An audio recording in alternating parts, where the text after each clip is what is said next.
tardes a todas, a todos. Soy Daniel Di Bartolo, el secretario de Educación del Consejo Directivo Nacional del SADOP, el sindicato de los docentes privados, y que presta este lugar, cede este lugar para el desarrollo de este seminario de Historia Nacional del Instituto Patria.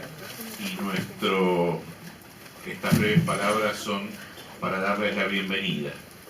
Antes de eso, esta es una casa de trabajadores de la educación y hoy es un día de luto para los educadores argentinos, para la sociedad en su conjunto. Es terrible esa terrible situación, asesinato, decimos nosotros, de una compañera vicedirectora en una escuela de Moreno y un compañero auxiliar docente, que era el portero de ahí, de ese lugar, por una pérdida de gas que ha costado la vida de ellos dos. Estamos muy conmocionados, estamos acompañando a nuestros compañeros y compañeras de la provincia de Buenos Aires, y quería, como esta es una casa de educadores, que nuestro primer momento sea un recuerdo por estos dos compañeros, por Sandra, la vicedirectora, por Ricardo, el auxiliar docente, que esta mañana fallecieron justamente en la escuela, preparando el desayuno para los pibes de Moreno.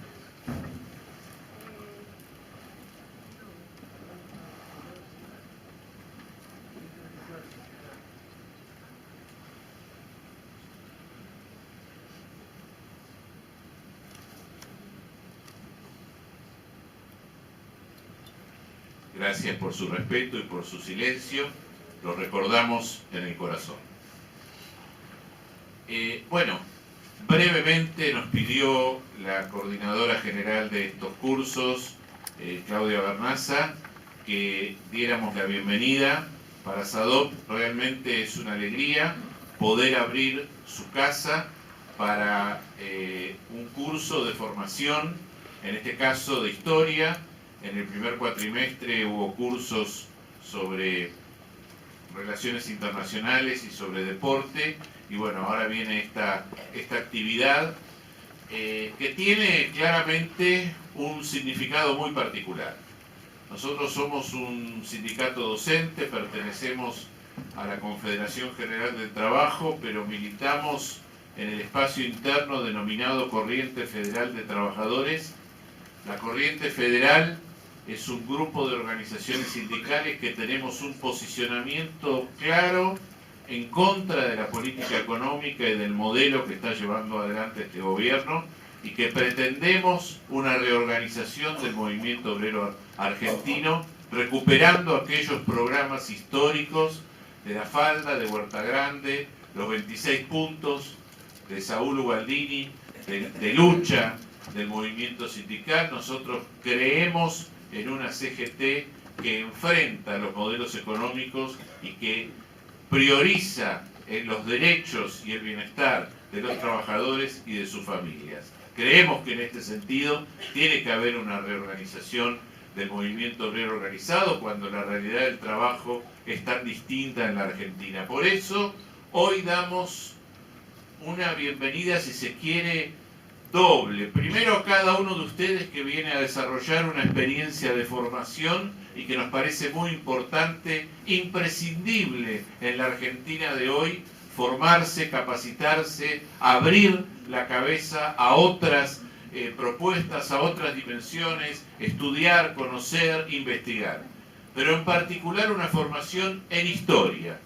Nosotros decimos que la historia es la maestra de la política. Nosotros decimos que es imposible entender la política de los pueblos, la política de los países, si no entendemos su historia.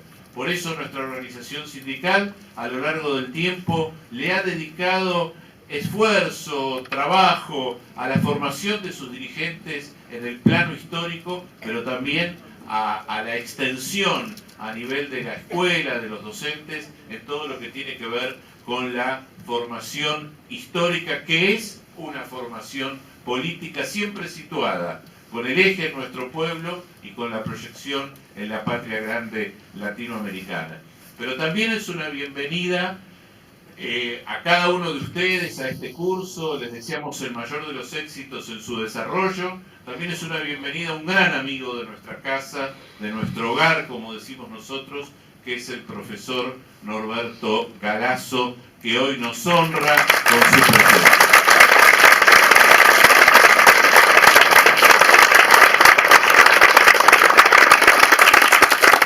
Con Norberto, el SADOP ha hecho varias actividades a lo largo de todos estos años. Recordamos recién algunas de ellas, de sus cuadernos de la otra historia, de un curso sobre la otra historia que pudimos dictar, eran otras épocas, desarrollar en distintos puntos del país, y bueno, encuentros, charlas, pero sobre todo una gran amistad que nos hizo reencontrar con mucho afecto recién. Así que Norberto, es una gran alegría una vez más para el SADOP tenerlo en esta casa. Mis palabras de bienvenida para usted, mis palabras de bienvenida en nombre del Consejo Directivo Nacional para todos ustedes que hoy nos visitan y que van a realizar este curso, y aprovechémoslo, porque formarnos en la historia es formarnos en la política para transformar la realidad. Antes de iniciar formalmente con la presentación, que no sé si es tan necesaria por el conocimiento que todos ustedes tienen del profesor, del maestro Galazo, quería simplemente decirles que hoy tenemos dos actividades en paralelo, ¿sí? En el piso de abajo, en este momento, va a iniciar la historia del Estado y el tercer gobierno peronista a cargo de Claudia Vernazza, ¿sí? Y nosotros, en este piso, vamos a trabajar con el profesor, con el maestro, la larga lucha de los argentinos. Esta es una conferencia especial. O sea, cuando terminemos, dentro de una hora, nosotros, Norberto y yo, nos trasladamos de piso y ustedes van a ser los anfitriones de Claudia Vernazza que va a venir para acá, ¿sí? O sea, nos quedamos acá, sería la pauta. ¿Está bien? Bueno, muy bien. Yo venía pensando qué difícil que es presentar a alguien tan prestigioso, tan conocido, ¿no es cierto?, por todos nosotros. De cualquier manera, elaboré algunas líneas, modestamente, un poco como para nivelar el conocimiento, porque podemos tener distintas apreciaciones acerca de la historia de Galazo. Galazo es un ensayista, historiador, revisionista argentino. Es autor de más de 50 ensayos, antologías, estudios históricos, políticos y de diversas investigaciones. En 1973 trabajó nada más y nada menos que con Arturo Jauretche en la editorial universitaria de Buenos Aires. Estábamos conversando hace un rato sobre el tema. Y en el proceso militar, el último proceso militar, la dictadura militar censuró obras de él, ¿sí?, como temas vinculados a Manuel Ugarte y ¿qué es el socialismo nacional? ¿Qué es el socialismo nacional? Fueron censuradas. En 2007 participó en la miniserie histórica Voces, y más tarde, en 2014, entre otras tantas actividades que desarrolló, fue declarado embajador de la cultura popular argentina. No quiero extenderme porque me parece que los tiempos más importantes son los de Galazo. Yo simplemente creo que él ha reivindicado, y es un hecho, las figuras de Manuel Ugarte, de Arturo Jauretche y Raúl Scalabrini Ortiz. Y buscando entre el material encontré una pequeña publicación de la revista El Forjista que lo describe así: no es poca cosa que un pensador haya defendido la misma causa por más de 50 años. Más aún, cuando esas ideas constituyen los principales defensas de la nación y su pueblo contra los proyectos de dominación. Bueno, buenas tardes. Vamos a hablar un ratito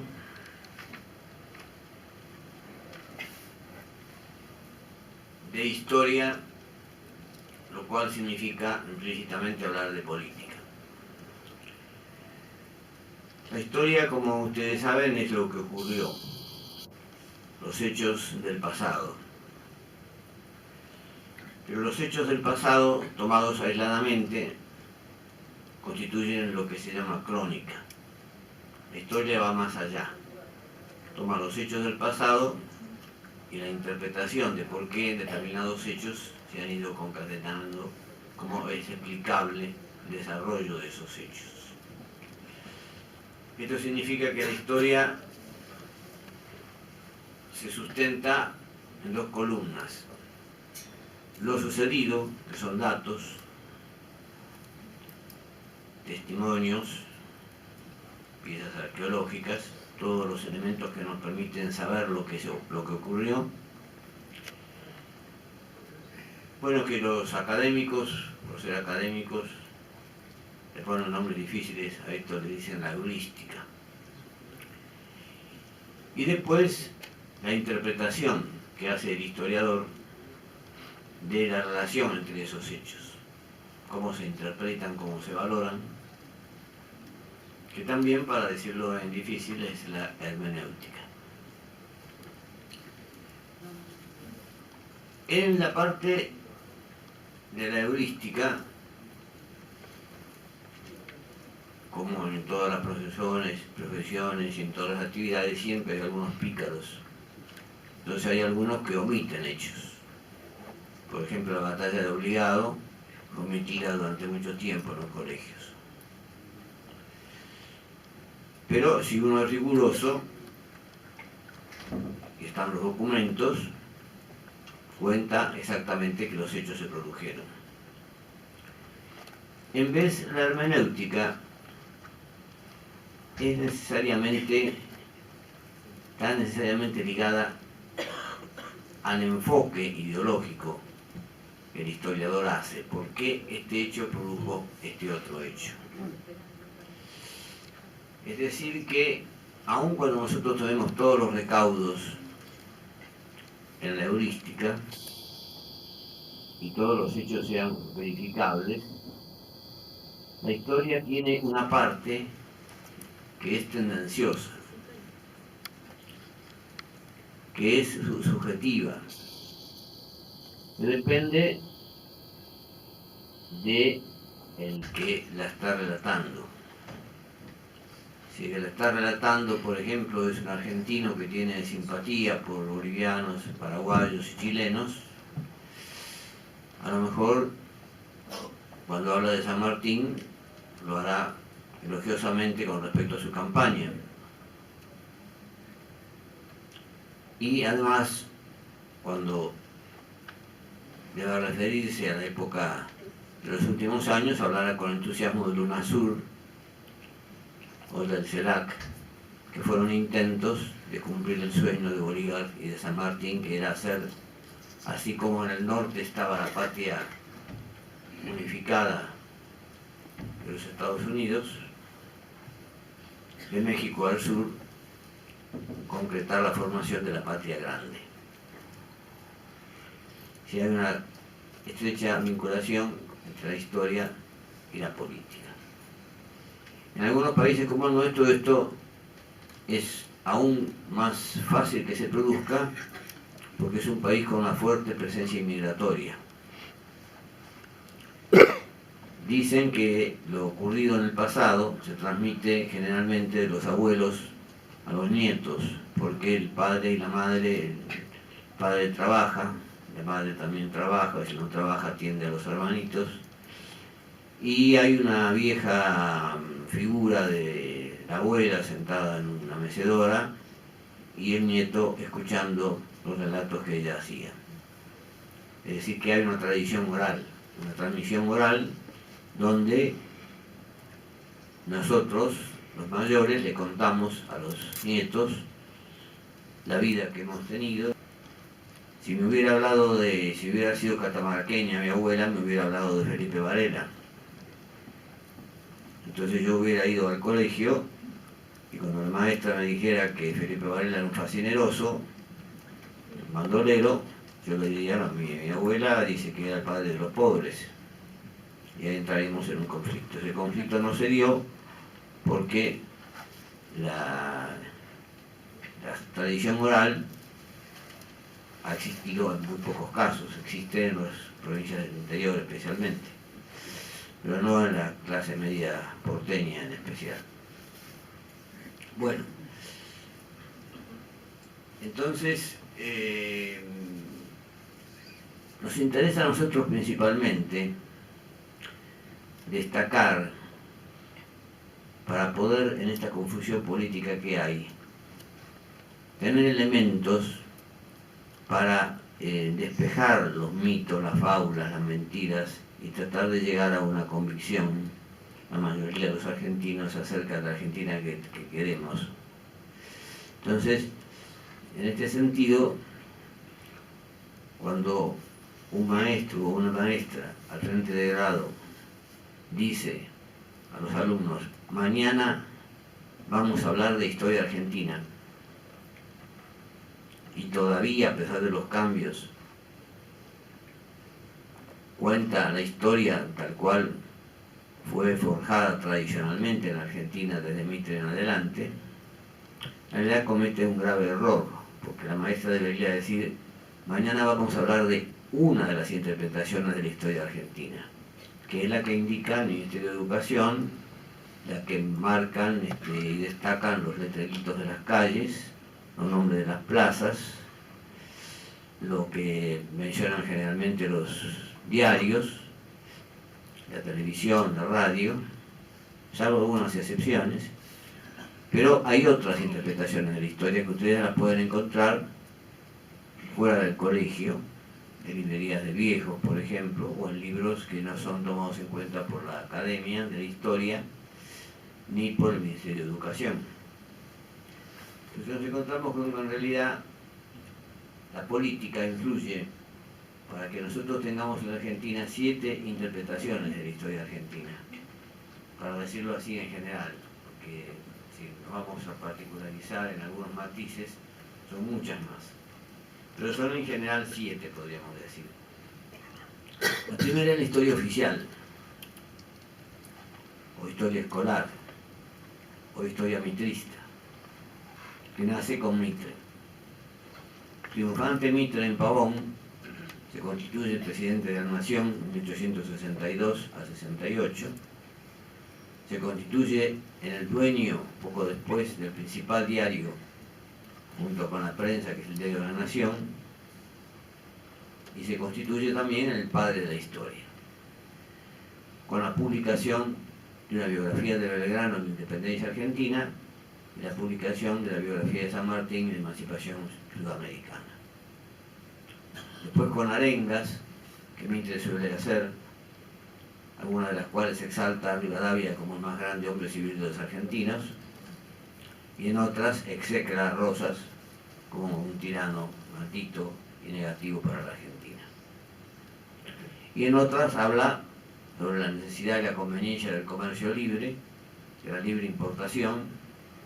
Fíjense que en esto estamos hablando ya de una cuestión casi actual. Hay un debate actualmente frente a la política libre importadora del gobierno, que ha destruido muchas pymes en poco tiempo. Es decir, que es inevitable, no es que yo lo haga de intento, es inevitable que ustedes asocien algunas de las cosas que hablamos a lo que está pasando. Mitre era una figura que juega un papel muy importante en la Argentina. Hay una proclama de Felipe Varela que fue omitida por el revisionismo, por la historia oficial e incluso también por el revisionismo rosista en su época, donde Felipe Varela dice que Mitre es el responsable de la muerte de 50.000 argentinos en las campañas de los ejércitos mitristas en el noroeste, para derrocar a los caudillos federales. 50.000 argentinos en una población de 2 millones. Fíjense que nosotros hablamos de 30.000 muertos en la dictadura genocida última que hemos vivido, con relación ya a casi 40 millones de argentinos. De ahí que abunden las críticas a Mitre que no son conocidas. Por ejemplo, que alguien escribió en los muros de la puerta de su casa: en esta casa parduzca vive el traductor del Dante, porque él hizo la traducción de la Divina Comedia. En esta casa parduzca vive el traductor del Dante, apúrate caminante, no sea que te traduzca. Y se relata siempre que Mansilla una vez se encuentra con Mitre y Mitre le dice: estoy haciendo la traducción de la Divina Comedia. Mansilla le dice: muy bien, hay que darle con todos esos gringos, hay que terminarlos. Estas cosas lógicamente no las publicó nunca La Nación, y La Nación va a publicar nunca que el mitrismo haya arrasado con el Paraguay y que el Paraguay era en 1865 el país más desarrollado de América Latina, que tenía primitivos altos hornos, que tenía ferrocarril, que tenía telégrafos ya previamente a la Argentina. Y se impone la historia de Mitre, de todo ese poder. ¿Qué es lo que ocurre en cualquier país? La clase dominante impone al resto de la sociedad su concepción del pasado y también su concepción del presente, a través del que puede hacer hoy a través de una existencia casi monopólica de los canales televisivos. Aparece después de Mitre Vicente Fidel López, que es el hijo de Vicente López y Planes, el autor del himno. Vicente Fidel López se basa más bien en las tradiciones de su padre, y entonces esa es una historia un poco distinta. Y polemizan porque Mitre les dice: no, la historia se hace con documentos, se puede hacer con testimonios, con recuerdos de los familiares. Y Mitre aparece triunfante, así como ha triunfado políticamente y ha sido una figura que ha ejercido una gran influencia durante varios años en aquella época. Pero tiempo después Mitre le escribe una carta a Vicente Fidel López donde define claramente su tendencia y dice: nosotros hemos disentido en la metodología, en si aplicamos los documentos o aplicamos la tradición oral, pero hemos coincidido en enterrar históricamente a los caudillos terribles, fascinerosos, como Gervasio José de Artigas. Es decir, la coincidencia es tremenda, porque Artigas levanta la distribución de la tierra, levanta la bandera de que los indígenas elijan a sus propias autoridades, tiene conflictos con los ingleses, impide la penetración de una mercadería extranjera para favorecer la suya. Es en realidad el primero en declarar la independencia en 1815, porque la independencia de la Argentina, ustedes saben que es en 1816, no del 25 de mayo. Después es una cosa que podemos comentar. El 25 de mayo es una revolución democrática que no rompe, no establece la independencia con respecto a España. Por eso los chicos a veces preguntan: ¿la patria nació dos veces? No. La patria no nació dos veces. La Revolución de Mayo, la Revolución Democrática, donde el pueblo impone la Junta, una Junta que jura por el rey Fernando VII. ¿Por qué? Porque ese movimiento es un movimiento que se corresponde con los movimientos revolucionarios del resto de América Latina que se producen en la misma época. En abril de 1810 en Caracas, en agosto de 1810 en Chile, en septiembre de 1810 en Bogotá, en febrero de 1811 en la Banda Oriental. Entonces,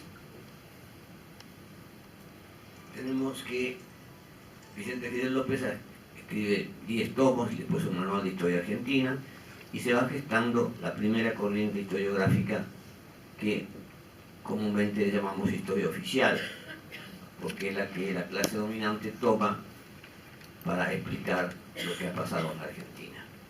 Y lo que ha pasado en Argentina es que ha habido grupos que quieren civilizarla, que son los del puerto de Buenos Aires, después propietarios de la Pampa Húmeda, y hay pueblos que son incivilizados, bárbaros, ignorantes, que no quieren acceder al desarrollo y a las nuevas formas de vida moderna, que es todo el interior expresado por caudillos bárbaros, que son hombres propios de la Edad Media, según esta esta concepción, sanguinarios, como Facundo Quiroga y todos ellos. Eso es lo que nosotros recibimos en los colegios, normalmente con algunos matices. Ahora no se marca tanto, pero en aquel tiempo en que yo iba a la escuela primaria era notable, ¿no? La civilización barbarie. La civilización era Buenos Aires, los porteños, una Argentina que miraba al Atlántico, y la barbarie era el interior. Una Argentina, la de Buenos Aires, que ni era Argentina. Jauretche dijo mucho tiempo después, así en broma, que el hombre de Buenos Aires, cuando se va a Córdoba o se va a Mar del Plata, le dice a sus amigos: mañana me voy para afuera. Y en realidad se va para adentro. El afuera es el Atlántico, el afuera sería si se fuera a Europa. El adentro es América Latina, esas provincias nuestras y su vinculación con América Latina, como la quería Hugo Chávez Frías, el jefe de la revolución venezolana. Entonces, esto se impone en los colegios, con algunos matices de algunos historiadores, pero más o menos casi todos muy reverenciables a Mitre, y se difunde tremendamente con los libros de Alfredo Grosso, que se llegan a publicar más de 1 millón de textos de Grosso entre 1870 y 1910 más o menos. Se internaliza en la sociedad argentina que debemos ser europeos, que debemos ser pro-británicos, que debemos ser anti-españoles porque la colonia fue terrible, que debemos ser librecambistas, porque es conveniente importar la mercadería extranjera, que es mejor y de más bajo costo, sin interesar si eso provoca desocupación o no en el país, que nada tiene que ver la Argentina con el resto de América Latina, ni Argentina ni Uruguay, eran países europeizados. Pero esto subsiste cierto tiempo, el tiempo en el cual la línea del mitrismo prevalece. En 1916 triunfa don Hipólito Yrigoyen, es llevado en andas, sentado en andas en la Casa de Gobierno por la multitud. Ese radicalismo, por supuesto, no tiene nada que ver con Sanz, es otra cosa. Es el radicalismo de un conspirador, como fue don Hipólito, que tuvo sus errores también, una Semana Trágica, por ejemplo, o en la Patagonia, pero que quería, a su modo, hacer una Argentina nacional con una mentalidad más bien agrarista, porque Yrigoyen no vio muy claramente el problema industrialista, pero sí nacional latinoamericana. Y entonces aparece, no por casualidad, la segunda corriente historiográfica, en la nueva escuela histórica, donde las figuras principales son Emilio Ravignani, que empieza insólitamente por reivindicar a Artigas, y hace unos trabajos donde empieza a reivindicar parcialmente a Rosas, de los caudillos federales, aunque no va más allá, como algunos radicales prudentes.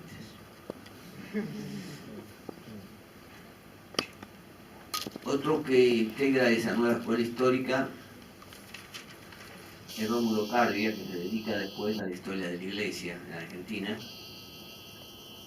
Otro es Diego Luis Molinari, que queda sentenciado al silencio por haber publicado un libro que se titula La ninguna influencia de la representación de los hacendados en la Revolución de Mayo, directamente en contra del mitrismo.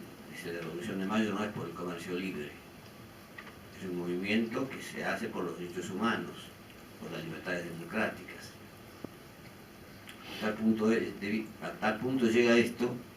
Yo he pedido en la biblioteca de la Facultad de Filosofía y Letras, en la carrera de Historia, el libro de Diego Luis Molinari, y ninguno de los empleados sabía quién era Diego Luis Molinari, hasta que el mayor, que se ve que hacía mucho tiempo que estaba en la biblioteca, Me dice, es un libro que está allá arriba, si lo podemos prestar por un día.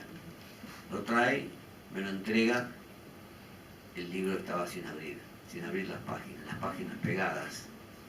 Ningún profesor de historia en una facultad donde fueron figuras estrellas, tanto Romero como Alperín Donqui, nadie había pedido el libro de Luis Molinari, que no ha pasado a ser un historiador importante, a pesar de haber sido un militante importante del radicalismo, muy joven, en el Ministerio de Relaciones Exteriores, y después ser senador peronista. Pero otro hombre que forma parte de la nueva escuela histórica es Ricardo Levene. Y Ricardo Levene dice, si Mitre escribió sobre el gran San Martín, ¿por qué yo no voy a escribir sobre Moreno? Y hace 3 tomos sobre Moreno, pero omitiendo el plan de operaciones de Moreno. ¿Por qué? Porque el plan de operaciones de Moreno es el plan de la revolución, donde Moreno dice, desgraciados los pueblos cuyas clases privilegiadas tienen las mayores fortunas, porque es como el agua estancada. La riqueza en pocas manos es como el agua estancada. La riqueza hay que distribuirla para que todo el campo pueda vivir y desarrollarse. Esto le pone los pelos de punta a muchos dirigentes de distintos partidos políticos de hoy. Moreno plantea por eso una política realmente revolucionaria y formula su plan de operaciones. Y por eso es envenenado. Se presume que envenenado, por todos los datos indican que fue envenenado en su viaje a Europa. Esta nueva escuela histórica tiene cierta vigencia durante la época del radicalismo. Pero en el 30 se produce el golpe de Uriburu. Y fíjense la íntima relación de la política con la historia, que en el golpe de Uriburu, del general Uriburu, el principal asesor del gobierno es Carlos Ibarguren. Y Carlos Ibarguren publica en Rosas su vida, su drama y su tiempo. E inicia la reivindicación de Rosas. Pero no del Rosas, diríamos, proteccionista de la ley de aduanas, sino del Rosas como expresión del gran patrón de estancias, amigo de los Anchorena, que permite la posesión de los principales campos de la provincia de Buenos Aires a sus amigos. Sanchorena, que después lo traicionan y no le pagan. Después Adolfo Saldías publica un libro que es inencontrable,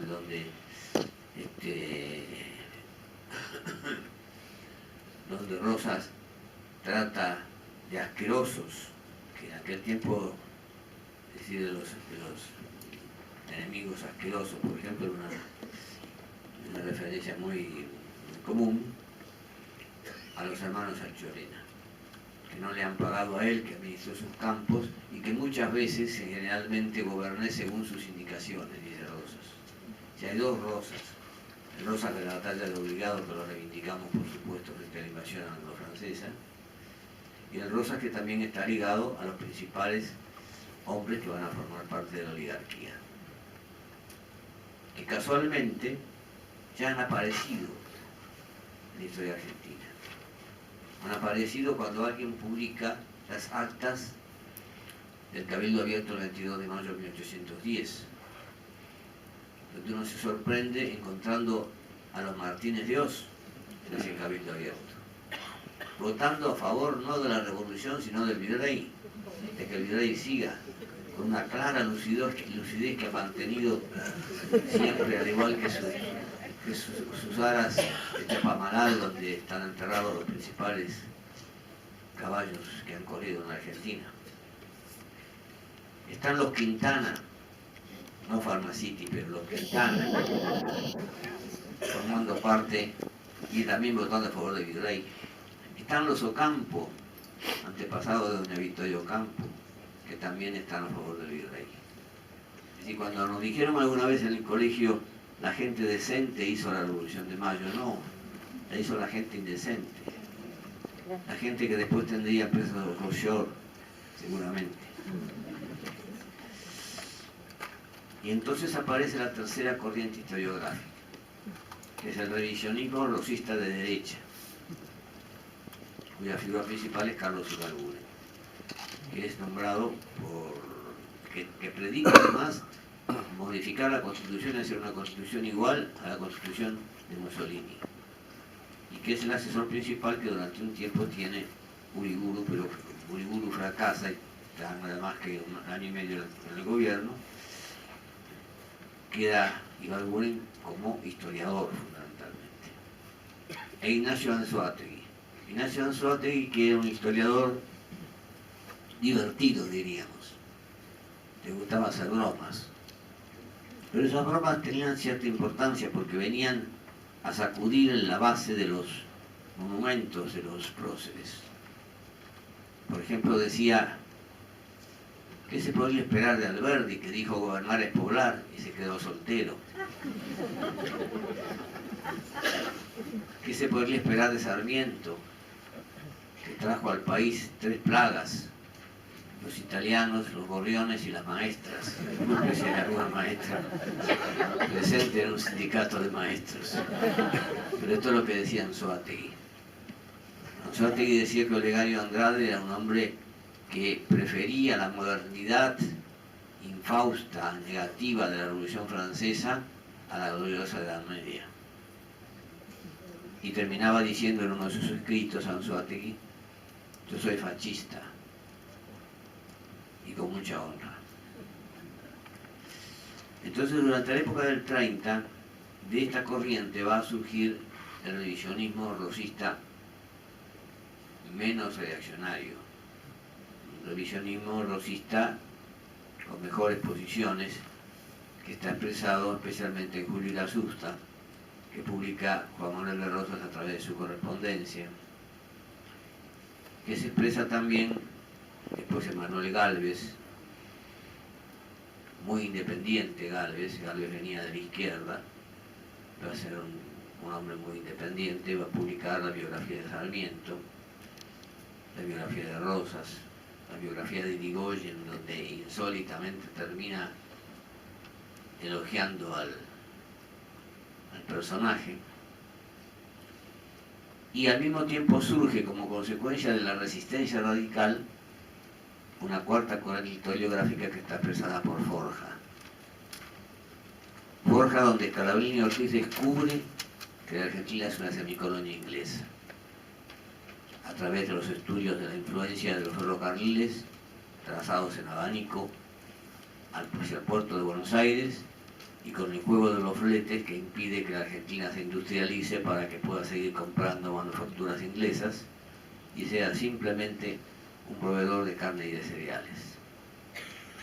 Scalabrini Ortiz impugna la tesis entonces de que la Argentina es el granero del mundo y explica que ese granero del mundo es debido a una deuda externa enorme, una deuda externa que viene creciendo desde el empréstito Baring Brothers de Rivadavia.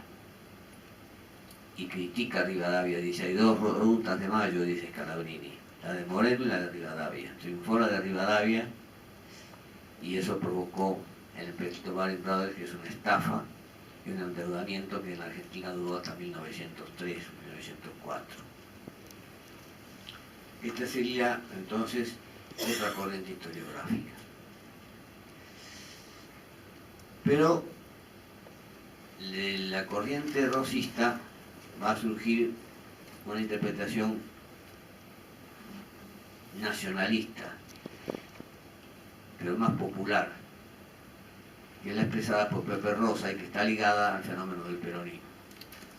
Con el peronismo aparece una quinta expresión historiográfica, que es el rosismo peronista.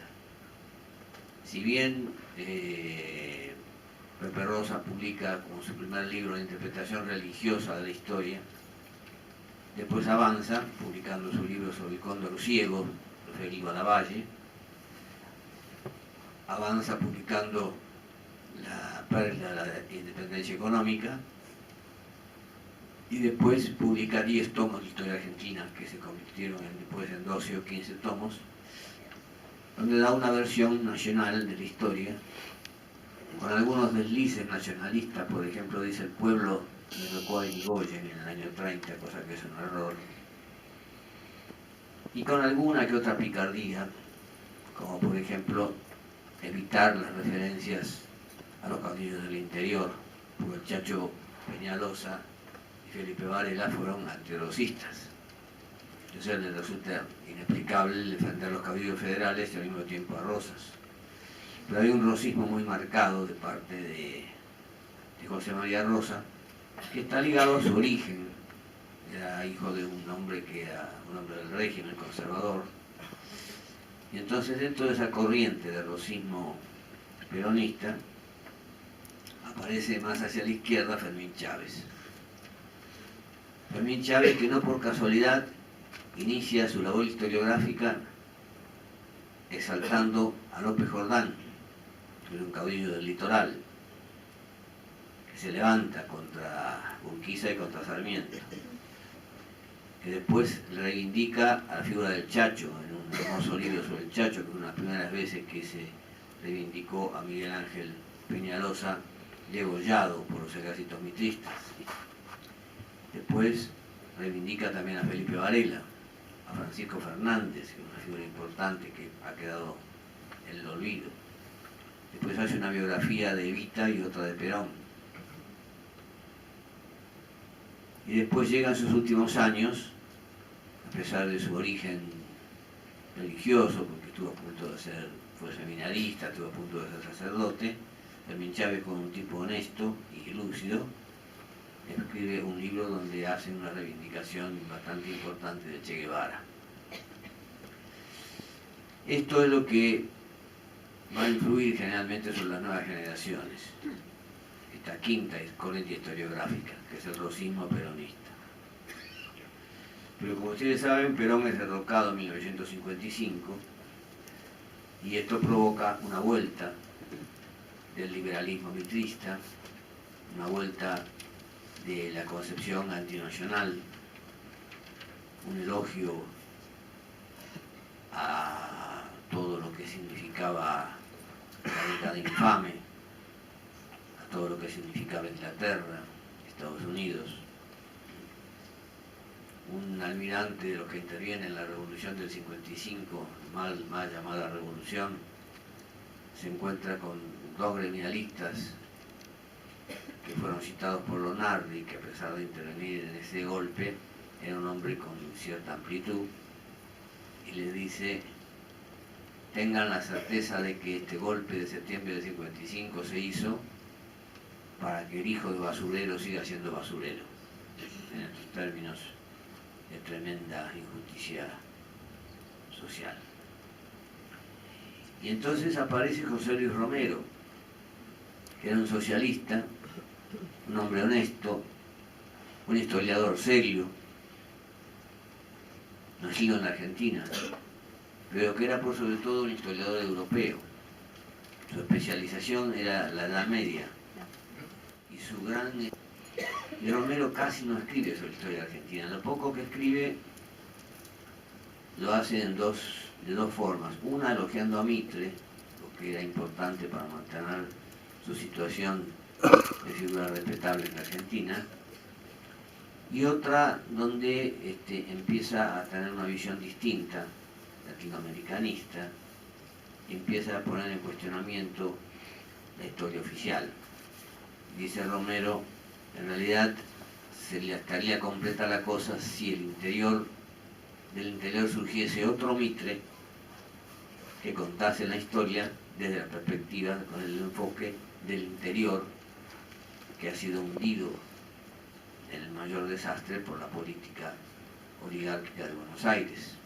Recordemos que en 1810, de 1 millón de habitantes de las Provincias Unidas, 900.000 vivían de Córdoba al norte, donde había actividad cultural, a tal punto que Moreno va a estudiar en Chuquisaca, Castelli va a estudiar a Córdoba, había actividad económica, y del millón, 100.000 estaban en la zona de Buenos Aires y en la provincia de Buenos Aires todavía estaban los pueblos originarios que después fueron aniquilados.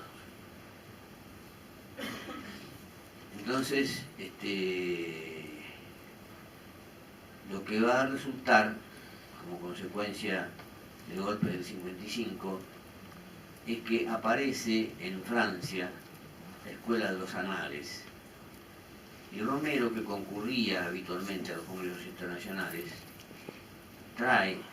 importa a la Argentina la Escuela de los Anales. ¿Qué quiere decir la Escuela de los Anales en Francia? Que la historia es imposible hacerla sin conocer geografía, sin conocer economía, sin conocer estadística, sin conocer demografía. Es decir, la Escuela de los Anales tiene la intención de enriquecer la historia con otras disciplinas. La historia no es simplemente para esta escuela una cuestión de batallas, es una cuestión de explicar geográficamente, porque a veces la geografía determina determinados triunfos de una batalla o de una política. Es decir, coloca a la historia nutriéndola de otras disciplinas.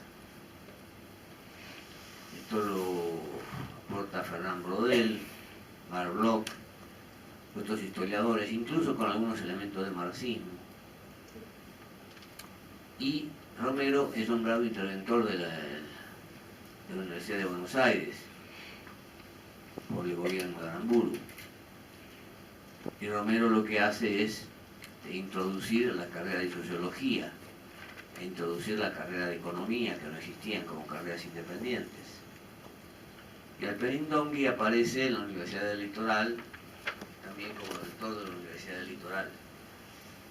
Esta corriente es la sexta corriente, es de historia social. La corriente de historia social, según dijo Alperín Dongui, tiene por propósito nutrir de una visión más rica a la vieja historia mitrista, pero no cuestionarla, a tal punto que sus primeros escritos se producen en la revista Sur de la señora Victoria Ocampo, que elabora en sus test de las 5, de los 5 o'clock, de su gran estancia de Becker, de reunión de los intelectuales, y trae intelectuales europeos importantes, a veces con escaso conocimiento. Por ejemplo, trae a Rabindranath Tagore, poeta hindú conocido en Europa, y lo reciben en el puerto con un ramo de rosas, ante lo cual Rabindranath Tagore, con su túnica, sus sandalias, lo recibe y dice: pobrecita, las han roto del tallo, ¿cómo han hecho este crimen? En su visión hinduista, las rosas tienen que estar como rosas, y no en los floreros. Pero Victorio Campos eso no lo entendía. Esta es la historia social, que va a tener una predominancia notable en la Argentina por el prestigio que tenía Romero en el exterior y porque Alperín Dongui consigue tener una gran influencia y publica algunos libros importantes como Revolución y Guerra, pero comete también unas trampitas que desmoronan todo el andamiaje de su historia social.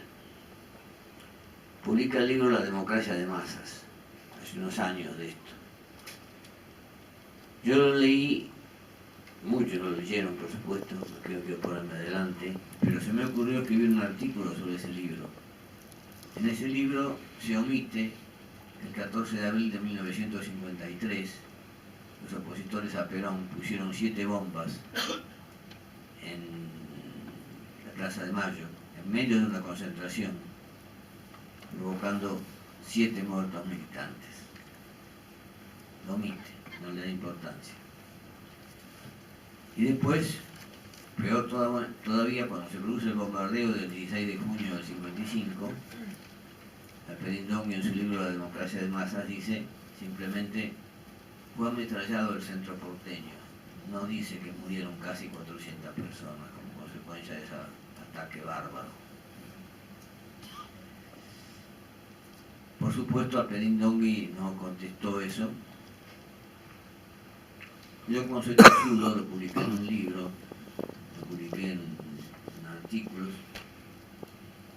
y hace 3 o 4 años, poco antes de morir, cuando a lo mejor la cercanía de la parca lo hace a uno más correcto y más honesto, Alpedindongui, en un reportaje de La Nación, dijo, bueno, los historiadores en la parte hermenéutica somos tendenciosos, no podemos dejar de ser tendenciosos. En la Argentina me ha salido ahora un señor Galazo, como diciendo que no saben lo que yo he producido ni nada, que dice que yo soy tendencioso, y claro que soy tendencioso. No puedo dejar de serlo. Yo tengo una serie de datos y recojo los datos que más me gustan. Entonces él es tendencioso como otros. Esa corriente, historia social, que es la sexta, que ha prevalecido mucho hasta que en los últimos tiempos está empezando a entrar en declinación, fue tomada por varios profesores importantes, amigos de Alpedindongui, que ocuparon las universidades con motivo del triunfo de la Libertadora. Frente a lo que él me decía, un poco para rebajar su reconocimiento, dice, está bien que ese señor me hace críticas en un estilo tosco. Entonces yo le mandé una carta a La Nación, donde publicó el texto de Alpedindongui, diciéndole que me parecía muy hermoso el reportaje, porque era un reconocimiento de que todos somos tendenciosos, nada más que unos decimos que somos tendenciosos porque naturalmente el historiador no puede olvidar su ideología, y otros habían ocultado siempre que eran tendenciosos y decían que era la única interpretación de la historia. Pero que con respecto a mi estilo tosco, si lo que él quería era hacer una referencia a Agustín, se lo agradecía. No lo publicaron, por supuesto, porque desde el Diario de la Nación mandaron una carta diciendo que no lo podían publicar en el suplemento, porque el suplemento Enfoque de la Nación no publica cartas. Y que tampoco lo podían publicar en el Cuerpo de la Nación porque el reportaje se había hecho en el suplemento, entonces la gente del Cuerpo no sabía de qué se trataba esa refutación. Hasta que se produce un cambio notable a partir del momento en que el pueblo recupera su poder, especialmente juntamente con la resistencia que el pueblo hace cuando Sebastián Gorro ocupa el frigorífico municipal con 5.000 obreros, por ejemplo, para que no lo privaticen, que es el rechazo a la primera privatización en 1959. Cuando la CGT formula programas como la Huerta Grande y la Falda, mucho más avanzado que el triunvirato actual. Entonces en ese momento empiezan a surgir historiadores de una nueva corriente que es la séptima, que sería una corriente historiográfica latinoamericana, con algunos rasgos socialistas y por sobre todo popular, que se expresa en postulaciones e interpretaciones que hizo en el año 45 el Grupo Frente Obrero y Enrique Rivera en un libro José Hernández de la Guerra del Paraguay, que se explica y se desarrolla en los libros de Hernández Arregui, Formación de la Conciencia Nacional, en el libro de Ramos, Revolución y Contrarrevolución en Argentina, en el libro de Artesano, La movilización económica de los ejércitos sanmartinianos, y en varios otros libros. Pero hay una apertura muy notable hacia la cuestión latinoamericana, hacia una visión distinta de la anterior, y en ese momento entra esta séptima corriente historiográfica, ingresa a través del kirchnerismo en algunas facultades. El kirchnerismo abre las puertas para que se hagan seminarios, por ejemplo, con esta corriente, pero subsisten las otras. Y alguien de ustedes que va a escuchar la conferencia de un historiador debería tener la certeza primero de saber cuál es la ideología del historiador, para aceptar o no, o ver por qué el historiador dice determinadas cosas, por qué hace una impugnación de Sarmiento total, porque es un católico tremendamente reaccionario, en vez de apuntar a otros aspectos de Sarmiento que sí son criticables. ¿Por qué elogia a Mitre? ¿Por qué, como el Petindómil, trata de levantar la figura del general Justo, rechazando la tesis de la década infame? Pero es difícil porque los historiadores, a partir de la tribuna, no definen qué ideología tienen. Si no la transmiten, y el que se convence de determinadas cosas y sigue desconociendo a la Argentina, desconociendo quién fue Ramón Dol, quién fue José Gabriel, quién fue un excelente historiador cordobés, Francisco Silva, que en 1922 reivindicó a Bolívar en la Argentina y dijo que la historia de Mitre era una historia escrita desde Buenos Aires, que había que hacer otra historia, sepultado totalmente. O también Barcia Treyes, que hizo 2.600 páginas, es decir, 5 tomos sobre San Martín, y que a mí me ha ocurrido de ir a dar una charla a la facultad de Filosofía y Letras, donde está la corriente de la historia, de chicos que estaban por recibirse ya de historiadores, iban a divulgar la historia que ellos piensan que es la correcta en quintos lugares, quintos secundarios. Yo les dije, ¿y no van a hablar de Barcia Treyes? Nadie sabía quién era Barcia Treyes. Porque el mitrismo, La Nación, los diarios que no quieren problemas, las academias, ignoraron el aporte de este extraordinario historiador. Es decir, para terminar, como estamos sobre la hora,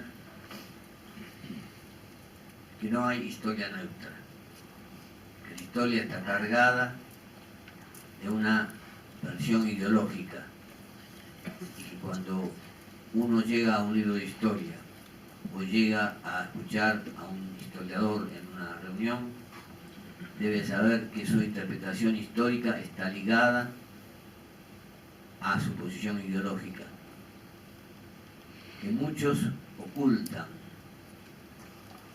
muchos no lo dicen, son historiadores, simplemente, como decía Jauretche, en algunos de ellos que son mitristas, son historiadores con cama adentro, como eran las viejas empleadas domésticas de otra época, que tenían cama adentro para que el chico de la familia no se tomara la sífilis en alguna correría nocturna. Entonces, bueno, se trata de desazonzarse en el sentido de una política de la clase dominante que tiende a impedir que uno llegue a determinadas conclusiones y verdades. Esto que decía Jauretche de que el porteño que dice que se va afuera, se va adentro, y que cuando dice que se va adentro, se va afuera, si ustedes lo aplican en la política se dan cuenta porque hay gente que cuando tiene que votar, vota mal, porque si no sabe dónde está el adentro y dónde está el afuera, vota generalmente a políticos que después perjudican sus propios intereses. Y con esto es suficiente. Gracias.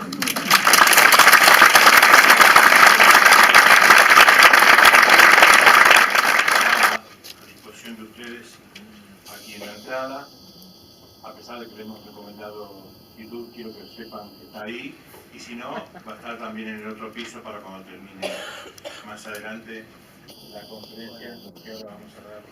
No, vamos a dar, digo yo, ¿no? Déjame que asocie, es importante.